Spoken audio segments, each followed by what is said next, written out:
Почитувани сограѓања, вчера во Гевгелија беше лицето Никола Груевски, инаку осомничен и обвинет за неколку кривични дела.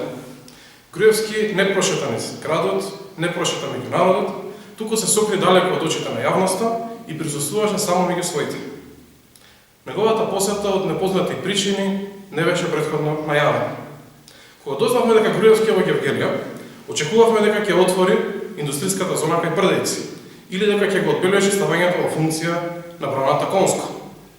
Се разбира, тоа не се случи, затоа што овие проекти, иако беа ветени и најавувани од страна на Груевски и од страна на неговата партија, тие се уште не се ни почнати со изградба, камо ли пак да бидат завршени и ставени во функција. Наместо ова, Груевски отвори една спортска сала во село Миравци, спортска сала која што всушност се функционираше и пред осомничениот и обвинет Никола Груевски да се појави. Груевски отвори и една фитнес зона во Гевгелија, фитнес зона која што исто така и пред неговата посета се функционираше. Но, иако во програмата на неговата политичка партија имаше ветено големи инфраструктурни проекти за градот и за општината, тој не кажа ни збор за ветените и никогаш не остварени проекти.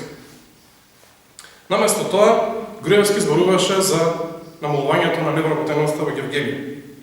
Но изгледа дека Груевски не знае или можеби заборавил дека намалувањето на невработеноста се должи на отварањето на двете казини.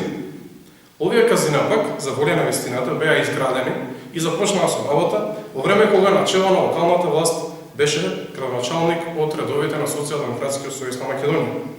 Исто така се чини дека Груевски не знае дека намалувањето на невработеноста во голема мера се должи на фактот дека многу млади луѓе ја напуштија Гевгелија и Република Македонија.